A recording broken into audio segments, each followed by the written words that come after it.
Колеги, Some colleagues, welcome. We are continuing working there. The topic of our next briefing, the volunteer battalions and the aid offered to civilians in ATO. Taking part in that is Oleksiy, the head of the Pension Foundation in Ukraine, also Agneshka Paulina Guralska, coordinator of the monitoring mission of the Open Dialog Foundation, and Vidkrytyi Zhugan, press secretary of the same foundation. You're welcome.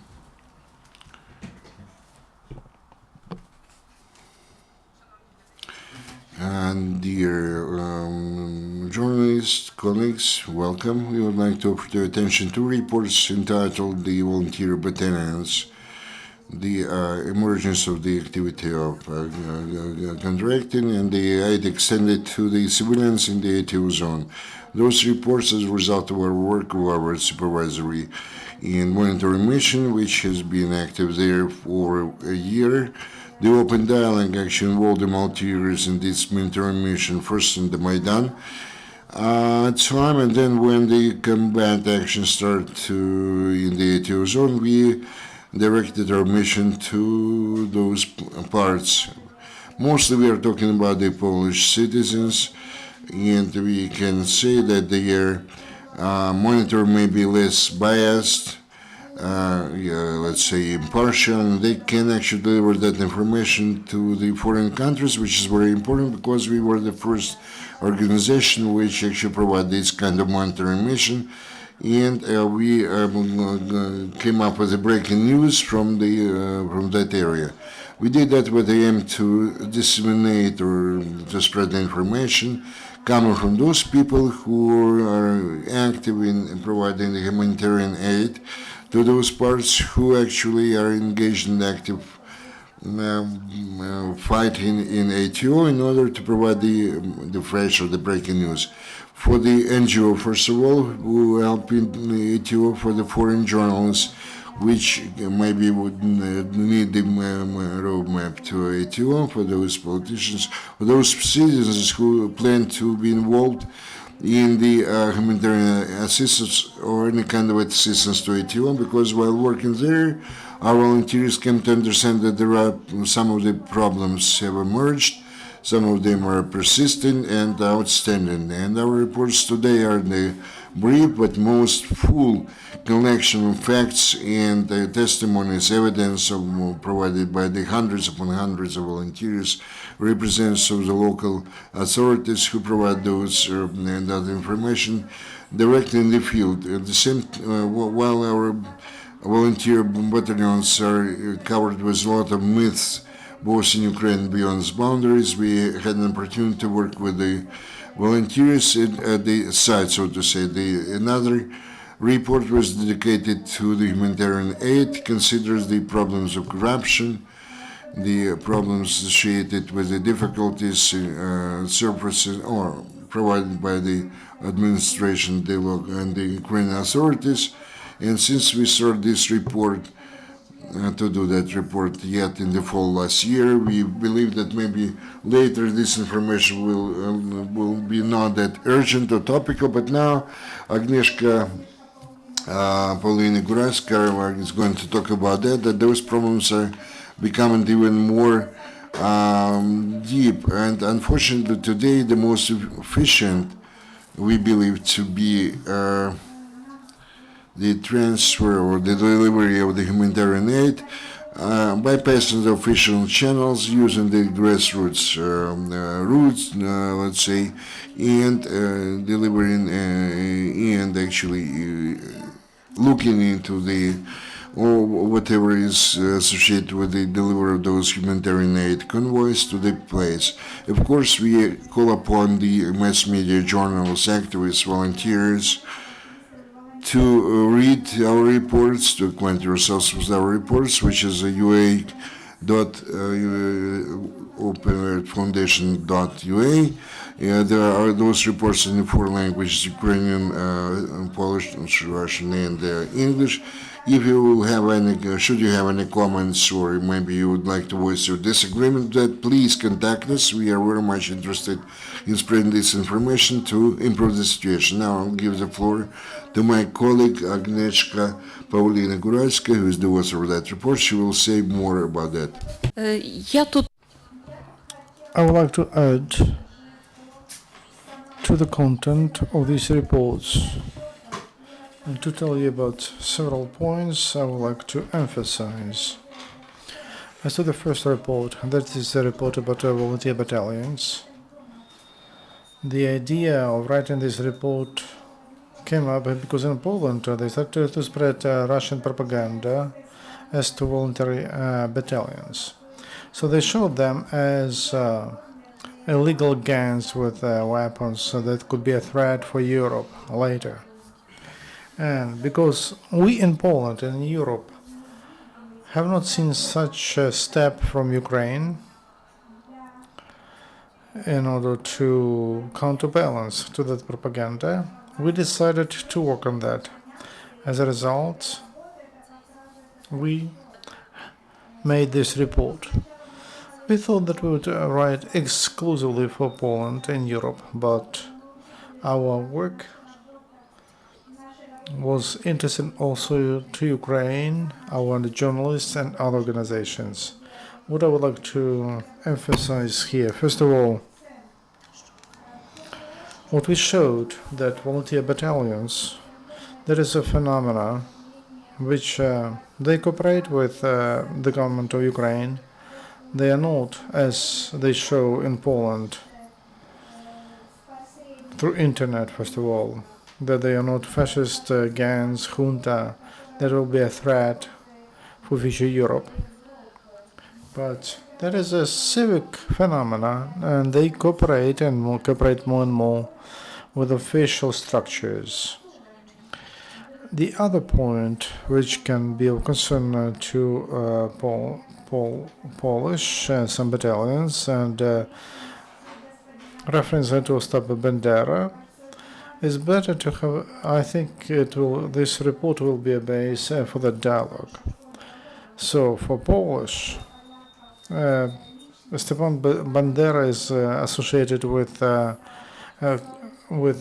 massacre in Volyn. Those who are interested in it, they are afraid of black, red flags.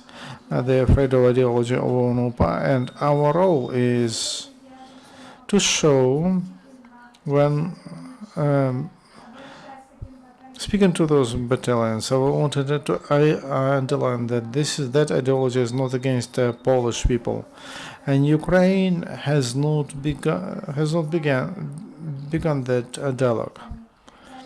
It's important to inform Polish people that this ideology is not against Polish, but it's patriotic and it's directed against Russia, because Poland supports Ukraine in this conflict, and we would like this dialogue to be complete, because if we don't do that now, that in future it will be a base to some conflict between Poland and Ukraine in the history discussion on the base of the lack of knowledge. And the third important part is legal. It's about legal problems with volunteer battalions. We discussed that during our round table about the statute of ATO participants. Not all the problems are resolved yet, but I tried to show that problem is in the process of solving, of being resolved. Battalions joined the Armed Forces Official Jump Forces of Ukraine, and they cooperate with ATO headquarters, and a lot of them are official soldiers of ATO.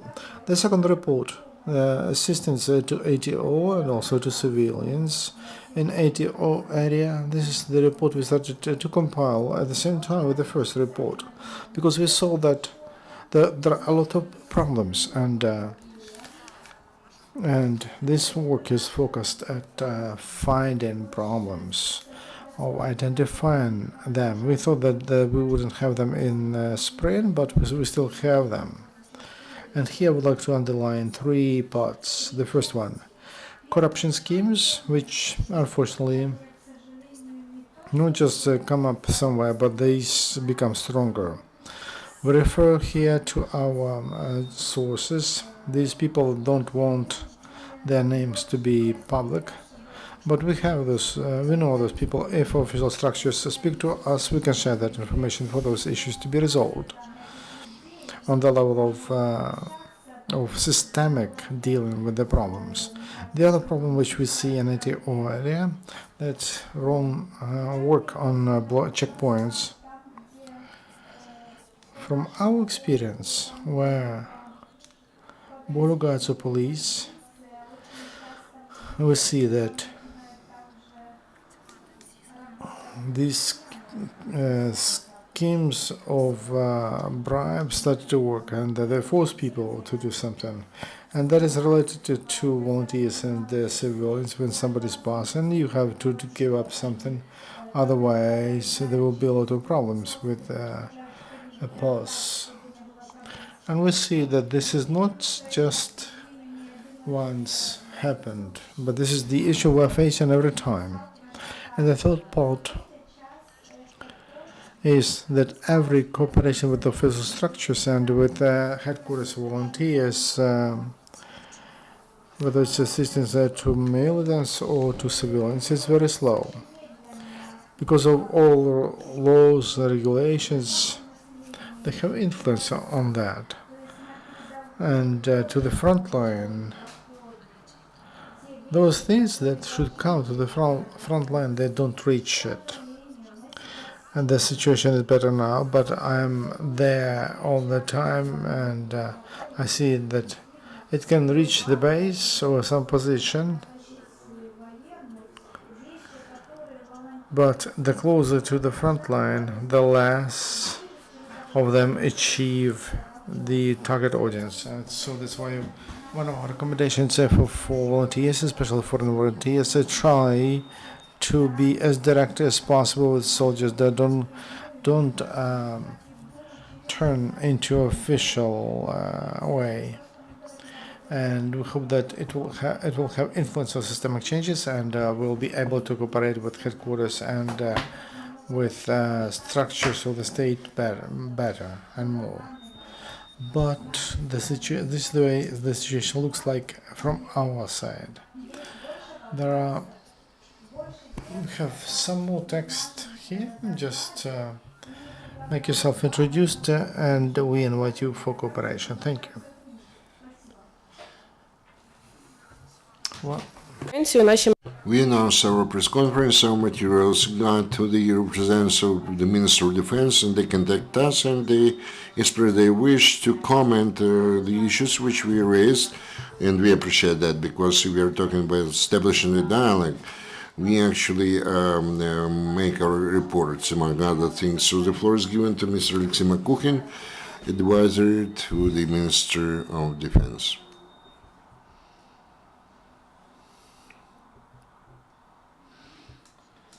Thank you for inviting me to take part in this press conference. And we do believe it to be important. I mean, the independent polling regarding the reports on the situation in the status of things in the ATO zone. So we're going to really thoroughly study those materials where it pertains to the armed forces of Ukraine, because I understand that not the issues contained there are related to the armed forces.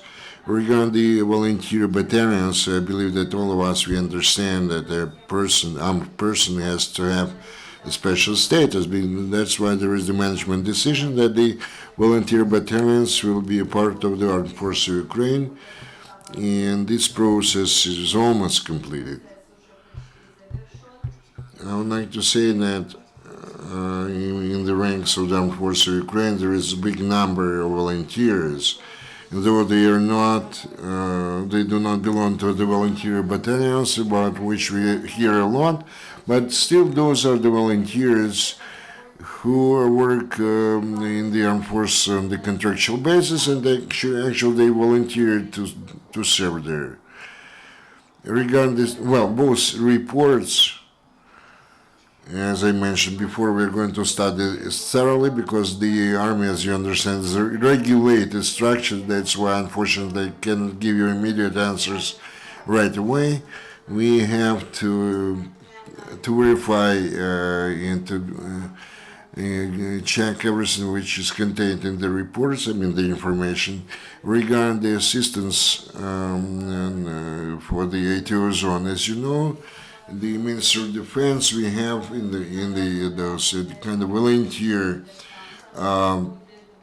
group, and those are the former volunteers who were invited to work for the Ministry of Defense. They've been working there for about 6 months, so all those wishing are kindly invited for the press conference or briefing the Ministry of Defense. We're going to talk about the such issues as the delivery wasn't necessary things there, so we are open to have a dialogue, an open dialogue with volunteers. And recently, in the format that we were provided kind of feedback possibility on our side in order to talk about the material and the monetary and material subsistence or provision, which is also under control of the Ministry of Defense. I mean, those two issues.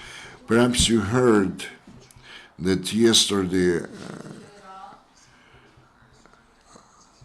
after some of the stories, let's say, aired by some of the mass media or published by some of the mass media, we did some of the verifications of some of the military units regarding the monetary provision, and in a few days from now we are going to have some results of those examinations and verifications, and they will be open for the publication in the mass media. Maybe you'll have some questions.